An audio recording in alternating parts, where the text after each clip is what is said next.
Hello friends, कैसे हैं आप सभी। करियर पॉइंट पे आप सभी का स्वागत है। मैं अंशुल आज आपके लिए लेकर आया हूं इंडियन हिस्ट्री का नया लेक्चर।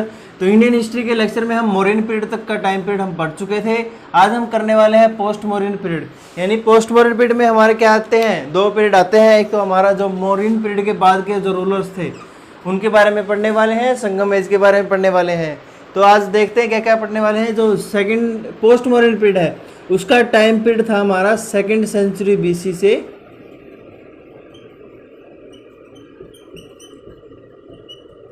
3rd century AD. तो इसके बीच में जितने भी रूलर्स हमारे आ गए वो सभी पोस्ट मौर्यन रूलर्स में आ जाते हैं। और इसके बाद के टाइम पीरियड के कहेंगे हम, जो गुप्ता पीरियड कहेंगे। गुप्ता पीरियड के बारे में भी हम हमारे अगले लेक्चर में हम गुप्ता पीरियड के बारे में पढ़ेंगे। आज हम पोस्ट मौर्यन पीरियड में चोलाज, पांड्याज और संगा डायनेस्टी, इसके साथ साथ जो संगम एज है, संगम एज के बारे में भी पढ़ने वाले हैं। तो चलिए आज का लेक्चर स्टार्ट करने से पहले अगर आप चैनल पर नए हैं, चैनल को सब्सक्राइब कर लीजिए, बेल आइकन को हिट कर लीजिए और इस वीडियो को लाइक कर दीजिए, शेयर कर दीजिए, ताकि ज़्यादा से ज़्यादा बच्चों तक ये वीडियो पहुंच सके और उन्हें भी क्या है, इंडियन हिस्ट्री की जो जहाँ पे वो डाउट हो रहे हैं उनको, या उनको समझ नहीं आ रही है इंडियन हिस्ट्री, तो इंटरेस्टिंग वे में हम पढ़ा रहे हैं, उससे उनको क्या आ जाए, समझ आ जाए। तो चलिए स्टार्ट करते हैं। हमारा जो पोस्ट मॉडर्न पीरियड का टाइम पीरियड है वो हम स्टार्ट करते हैं। तो सबसे पहले देख लेते हैं, सबसे पहले क्या है,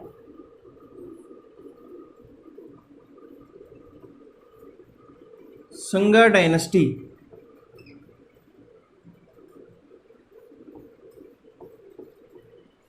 तो संगा डायनेस्टी का टाइम पीरियड कब से कब तक था। संगा डायनेस्टी का टाइम पीरियड था हमारा 185 बीसी से लेकर के 73 बीसी तक का टाइम पीरियड किसका था, हमारा संगा डायनेस्टी का टाइम पीरियड था। इसके बारे में फैक्ट्स देख लेते हैं। 2000 जो क्वेश्चंस में आ सकते हैं, सिर्फ वही करवा रहा हूं मैं, जो मतलब ज़्यादा डीपली मैं यूपीएससी के लेवल का नहीं करवा रहा हूं। मैं यूपीएससी के लेवल का करवा सकता हूं, लेकिन यहाँ पे आपको इतना ज़रूरी नहीं है, इतना इंपॉर्टेंट नहीं है। जो मेन पॉइंट्स है, भी कौन सा रूलर मेन था, क्या कुछ वहाँ पे एस्टेब्लिश किया गया, तो इस तरह से जो मेन है वो हम आपको बता देंगे। आगे चलिए देखते हैं। तो पहला पॉइंट क्या है हमारा, पहला पॉइंट है कि किसने एस्टेब्लिश किया था। तो एस्टेब्लिश किया गया था, एस्टेब्लिश्ड बाय। तो ये डायनेस्टी किसने स्थापित की थी, ये स्थापित की गई थी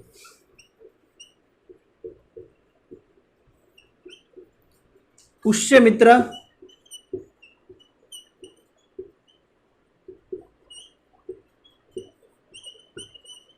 शुंगा। तो पुष्यमित्र शुंगा ने ये क्या की थी, शुंग यहाँ पर शुंग आएगा बस। तो पुष्यमित्र शुंग ने क्या की थी, इसको जो स्थापना की थी, जो संगा डायनेस्टी की। और ये क्या था, ये था एक ब्राह्मण।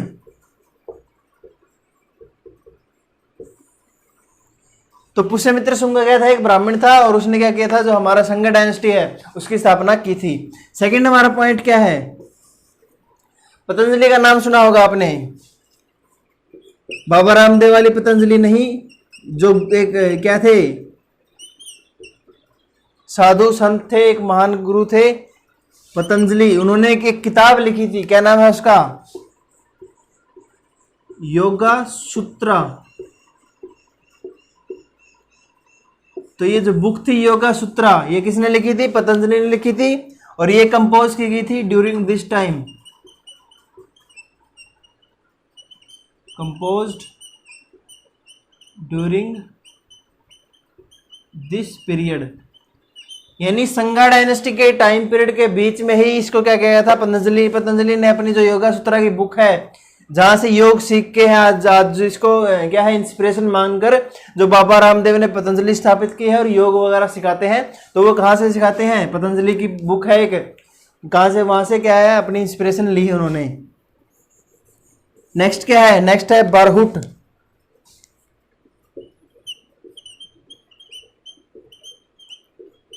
स्टूपाज। तो बारहुट स्टूपा क्या था, इस टाइम का फेमस मॉन्यूमेंट था। अभी जो बारहुट स्टूपा आपको देखते हैं वो किस टाइम पे बनाया गया था, ये मॉन्यूमेंट काफ़ी फेमस है, इसके बारे में कई बार क्वेश्चन पूछ लिया जाता है, तो इसको स्टार मार्क कर लीजिएगा। बारहुट स्टूपा किसके टाइम पीरियड में बनाया गया था, ये बनाया गया था हमारा संगा डायनेस्टी के टाइम में। अभी लास्ट पॉइंट देख लेते हैं, इसका लास्ट रूलर कौन सा था, लास्ट रूलर था इसका देवभूति।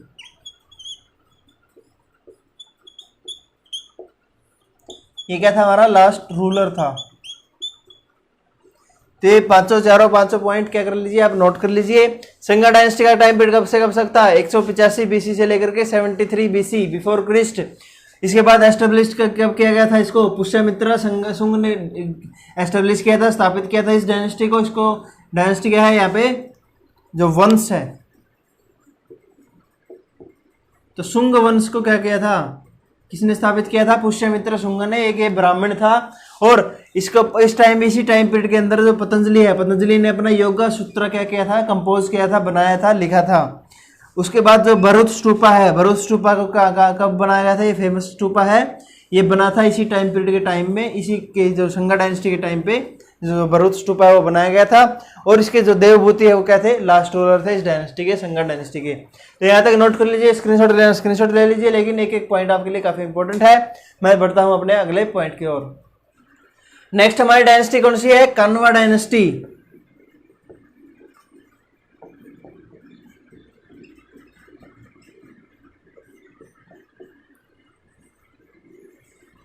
तो कण्व डायनेस्टी का टाइम पीरियड कब से कब सकता, ये था 73 बीसी से लेकर के 30 बीसी। ये क्या थी, ये काफी छोटी टाइम पीरियड के लिए इन्होंने राज किया था। इसको एस्टेब्लिश किया गया, किसने एस्टेब्लिश किया था,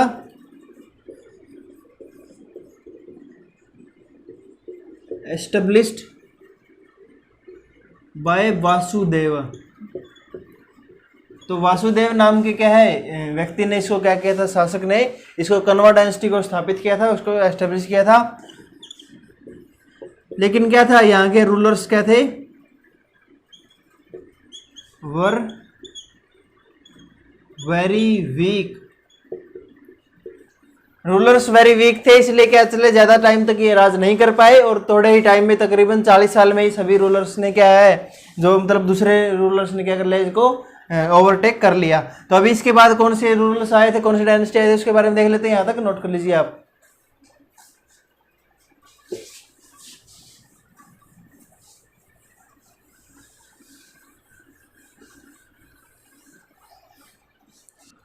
नेक्स्ट हमारी डायनेस्टी कौन सी आ जाती है, सातवाहन डायनेस्टी।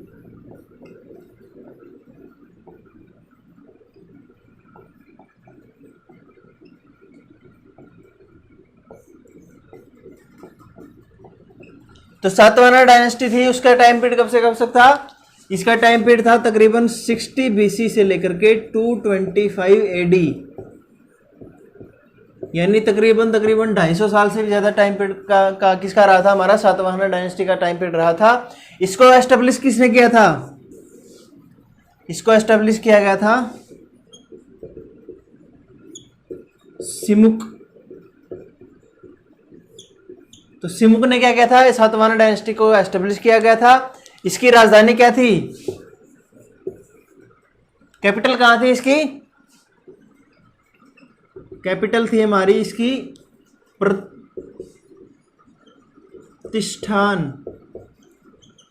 तो प्रतिष्ठान नाम की जगह क्या थी, इसकी कैपिटल थी, जो सातवाहन डायनेस्टी की कैपिटल थी प्रतिष्ठान। इसको नोट कर लीजिए। अभी नेक्स्ट है इसका ग्रेटेस्ट रूलर कौन से थे, तो ग्रेटेस्ट रूलर कौन सा था हमारा,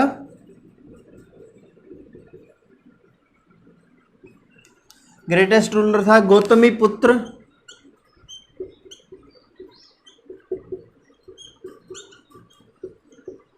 सतकर्णी। तो गौतमी पुत्र सतकर्णी क्या था, ग्रेटेस्ट रूलर था। उसने किसको डिफीट किया था, उसने एक Saka defeated a Saka ruler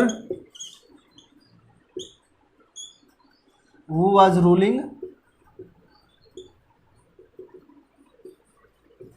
तो जो अभी का सौराष्ट्र जगह है,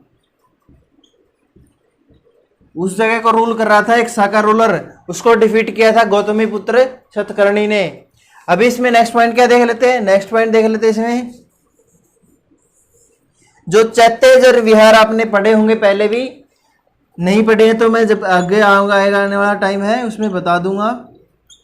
चैत्य एंड विहार,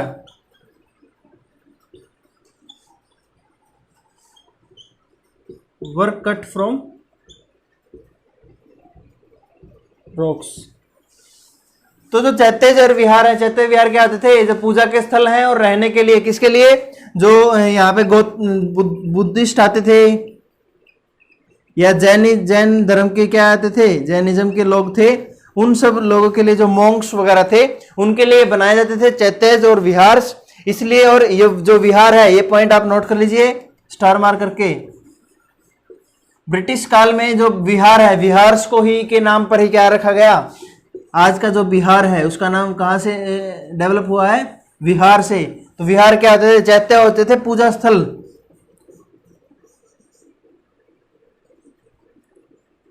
तो ये वर्शिप के लिए यूज किए जाते थे, और विहार किसके लिए रहने, क्या कहते थे, टू रेसाइड, रहने के लिए।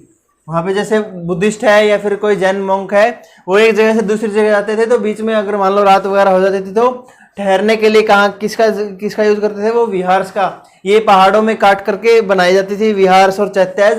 काफी अच्छी बिल्डिंग्स हैं। आपको मैंने अपने हमारा जो लेक्चर देखा होगा, तो हमारा हिस्ट्री का जो पिछला लेक्चर था, मैंने शुरुआत की थी जब हिस्ट्री की, तो उस टाइम पे मैंने इसके बारे में बताया है। चैत्य और विहार क्या थे बुद्धिस्ट टाइम पीरियड में, और जो सातवाहना डायनेस्टी है उसके टाइम पीरियड में ज़्यादा से ज़्यादा क्या है निकल कर आए थे, और उभर कर उनको ज़्यादा से ज़्यादा जो रॉक्स है वहाँ पे इनको काट के चैत्य और विहार बनाए गए थे। चलिए यहाँ तक नोट कर लीजिए। अभी हम नेक्स्ट पॉइंट के ऊपर बढ़ते हैं। नेक्स्ट हमारी आगे संगम एज। तो संगम एज के राजा के बारे में देख लेते हैं, उसके बाद हमारा देखते हैं क्या है। तो नेक्स्ट हमारा है संगम एज।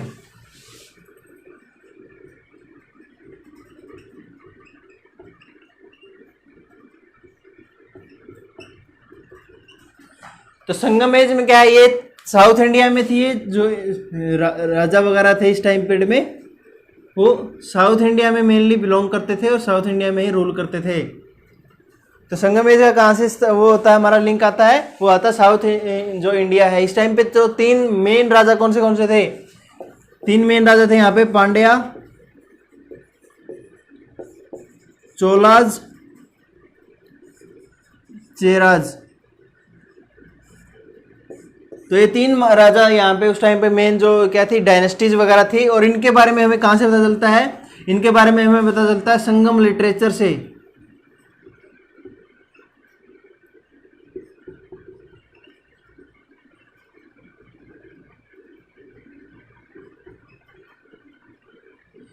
तो जो इस टाइम पीरियड में क्या की गई थी, जो लिटरेरी वर्क्स थे,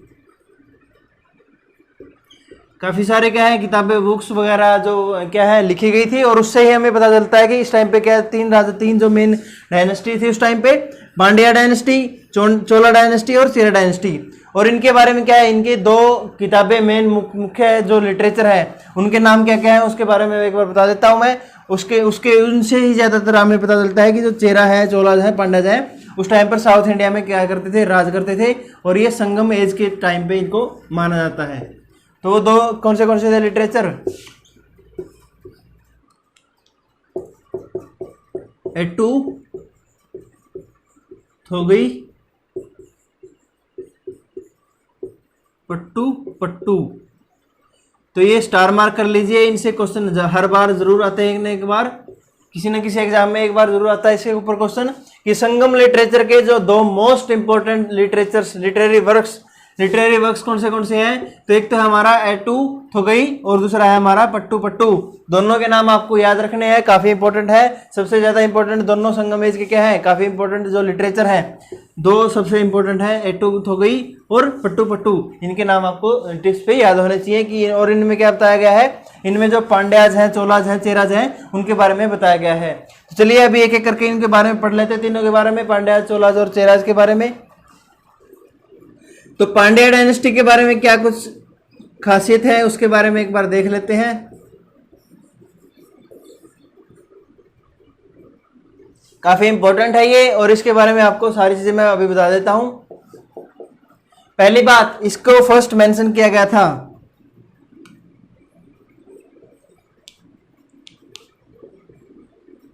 फर्स्ट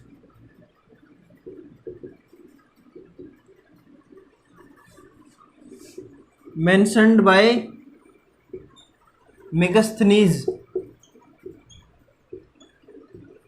मेगास्थनीज का आपने नाम सुना होगा, ये कहाँ आया था? ये हमारा जो गुप्ता उसमें क्या है, मौर्यन पीरियड में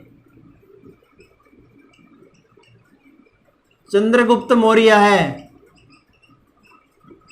उसके टाइम पे क्या था, ये एक जो रोम से क्या आया था, रोम का एम्बेसडर था।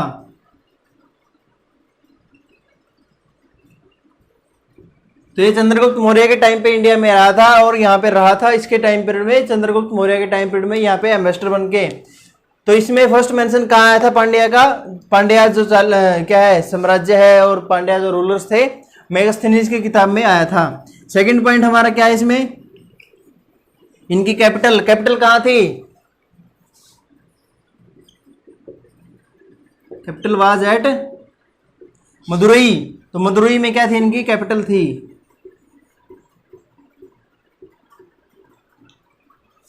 नेक्स्ट थर्ड हमारा पॉइंट इसमें क्या है,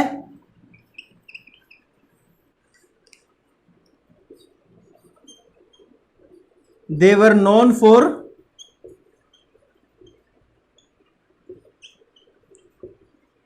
pearls,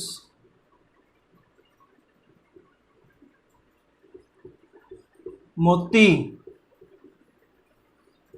तो काफी फेमस थे मोती उस टाइम पे, जो वहां पे मदुरई में क्या था, वहां पे मोती निकलते थे और उसके लिए काफी ये फेमस थे पांड्याज।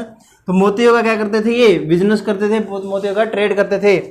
और इनके जो ट्रेड है रोमन एम्पायर के साथ भी इनका क्या है,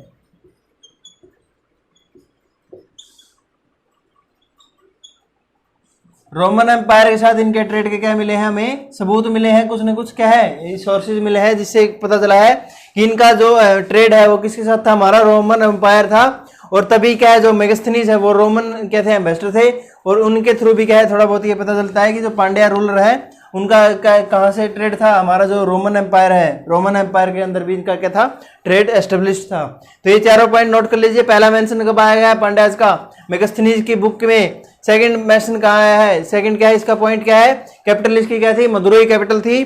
और इनको जाना जाता था पर्ल्स के लिए, मोतियों के लिए इनको जाना जाता था। और इनका एम्पायर जो रोमन एम्पायर है वहां तक क्या था, इनका ट्रेड फैला हुआ था। तो ये चारों पॉइंट नोट कर लीजिए। नेक्स्ट हमारा देख लेते हैं कौन सा है, चेराज है। नेक्स्ट हमारा कौन सा है, सेकंड नंबर पर हमारा है चेराज। तो चेराज के बारे में देख लेते हैं, इनकी क्या है, इनकी कैपिटल कहां थी,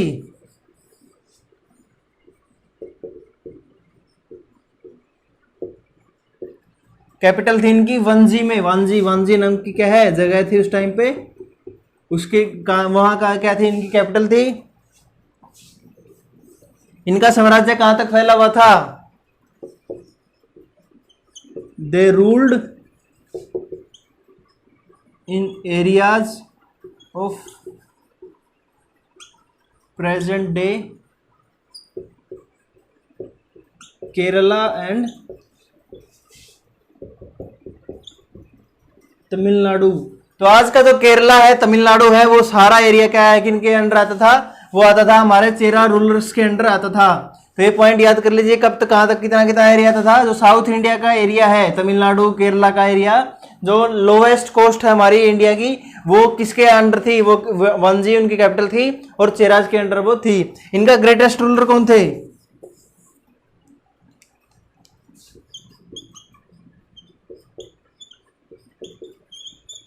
इनके ग्रेटेस्ट रूलर थे सेंगुटवान।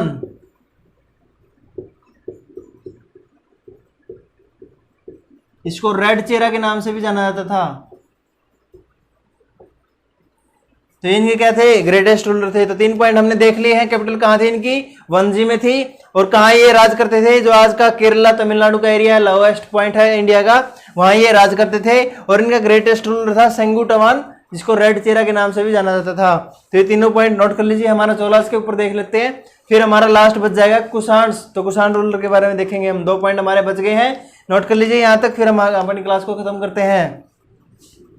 तो थर्ड हमारा कौन सा है, थर्ड हमारा है चोलाज। तो चोलाज की कैपिटल कहां थी, कैपिटल थी इनकी उरैयूर में।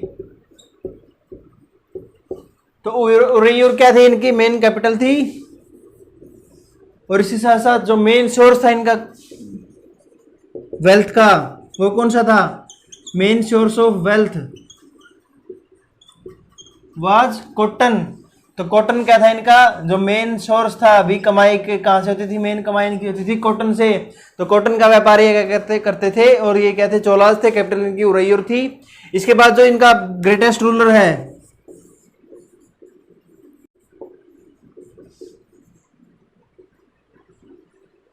ग्रेटेस्ट रूलर कौन था इनका, करिकाला। तो करिकाला क्या था, यहाँ का ग्रेटेस्ट रूलर था, ग्रेटेस्ट किंग था।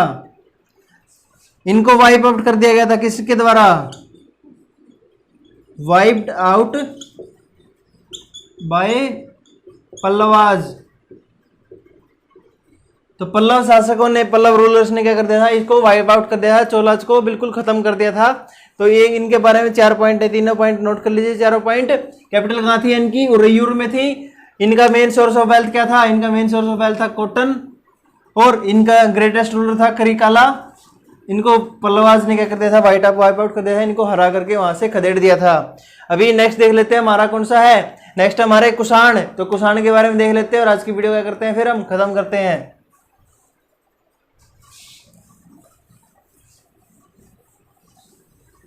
अगर आपने चैनल को सब्सक्राइब नहीं किया है तो चैनल को सब्सक्राइब कर लीजिए, बेल आइकन को हिट कर लीजिए और हमारी वीडियो को लाइक कर दीजिए, साथ साथ हमारी वीडियो को शेयर कर दीजिए।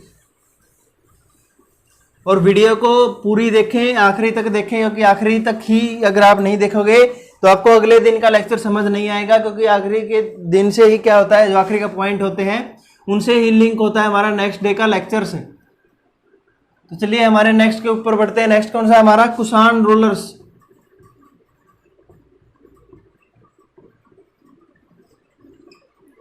तो कुषाण रूलर्स के बारे में एक बार देख लेते हैं। तो चलिए देखते हैं कुषाण रूलर्स के बारे में क्या फैक्ट्स हैं। पहला फैक्ट हमारा क्या है, वो आए थे सेंट्रल एशिया से।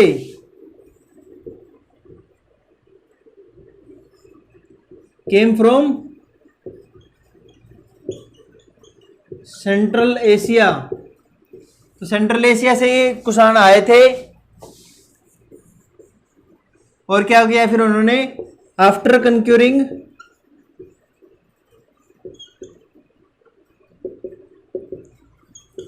इंडिया दे controlled silk route.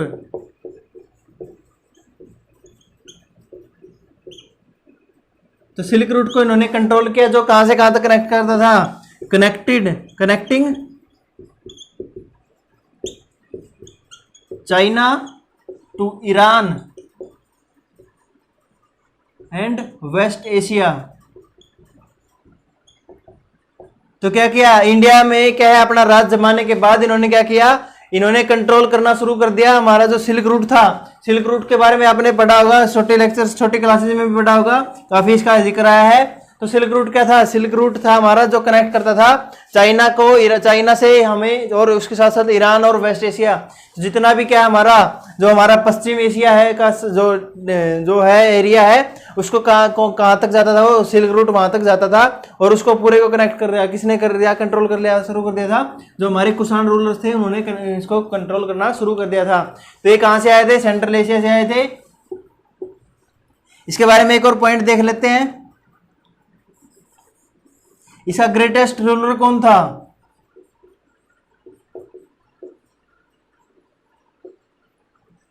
Greatest ruler था इसका कनिष्क।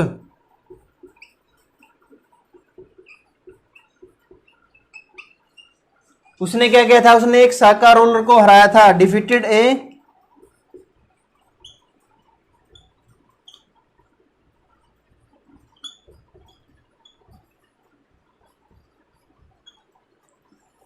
साका रूलर को हराया था 78 एडी में। ये स्टार मार्क कर लीजिए ईयर, 78 एडी में इसने कुषाण रूलर ने, कनिष्का है जो, उसने डिफीट किया था साका रूलर को। और एक साका कैलेंडर इसने जारी किया था। साका एरा इसने जारी किया था, जिसको क्या था, वो एक कैलेंडर था। तो साका एरा इसने स्टार्ट किया था। इसको क्या है, इंडिया का ऑफिशियल कैलेंडर है,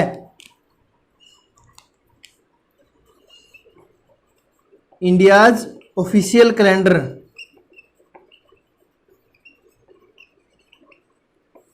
कौन सा है हमारा, साका कैलेंडर।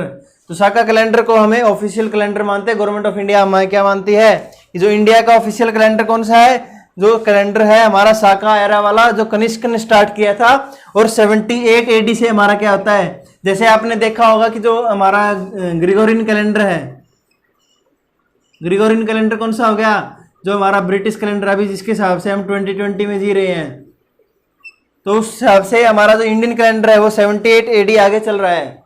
78 AD में क्या चल रहा है, आगे चल रहा है। तो इसमें से 78 घटा दीजिए आप, कितने हो गए हमारे, 20 कट गए, उसके बाद 60, 2042, सॉरी 1942। तो इसके हिसाब से हमारा कौन सा कैलेंडर का जो साका एरा है उसके हिसाब से कौन सा हमारा चल रहा है ईयर, अभी चल रहा है हमारा 1942 का जो है पीरियड है हमारा चल रहा है। तो हमारा इंडियन गवर्नमेंट का ऑफिशियल कैलेंडर कौन सा है, साका कैलेंडर है। किसने स्टार्ट किया था इसको, कनिष्का ने। एक साका रोलर को हटा करके इसने 78 AD में इसको स्टार्ट किया था। तो चलिए 1-2 पॉइंट और बच गया इसका कुषाण रोलर का, वो देख लेते हैं। यहाँ पे जगह कम है, यहां तक मैं रफ कर देता हूं। इसका एस्टेब्लिश किसने किया था, एस्टेब्लिश के बारे में देख लेते हैं। एस्टेब्लिश का बताना मैं भूल गया था। इसका एस्टेब्लिशमेंट किया था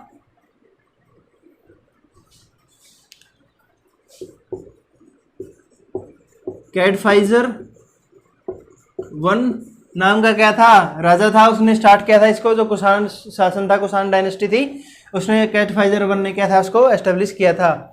नेक्स्ट पॉइंट देख लेते हैं इसका, जो 4th बुद्धिस्ट काउंसिल है,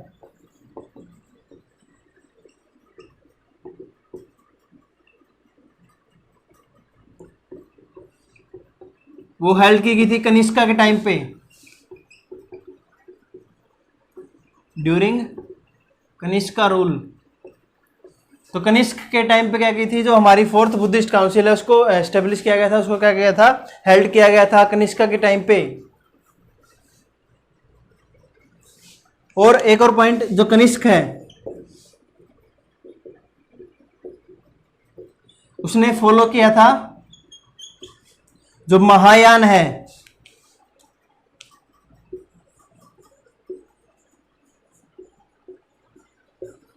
बुद्धिज्म में। तो मैंने ये बताया आपको पिछले लेक्चर में कि जो बुद्धिज्म है वो 2 पार्ट में बट गया था, महायान और हिनायान। तो ये दोनों में बट गया था। और कनिष्क ने किसको फॉलो किया, उसने फॉलो किया था महायान को बुद्धिज्म में। तो ये पॉइंट थे हमारे कुषाण रूलर के टाइम पे। ये हमारा पोस्ट मौर्यन पीरियड था। तो यहाँ पे पोस्ट मॉडर्न पीरियड हमारा खत्म होता है। नेक्स्ट लेक्चर में हम करेंगे गुप्ता पीरियड के बारे में। तो चलिए यहाँ तक आज का लेक्चर हमारा खत्म करते हैं। अगर आपने चैनल को सब्सक्राइब नहीं किया है, चैनल को सब्सक्राइब कर लीजिए, बेल आइकन को हिट कर लीजिए और हमारी वीडियो को लाइक कर दीजिए, शेयर कर दीजिए और कमेंट कीजिए। अगर आपका कोई पॉइंट छूट गया है या इसमें से कोई पॉइंट आपको समझ नहीं आया तो आप कमेंट कर सकते हैं हमें, हम आपको समझा देंगे अगले लेक्चर में। तो थैंक यू वेरी मच।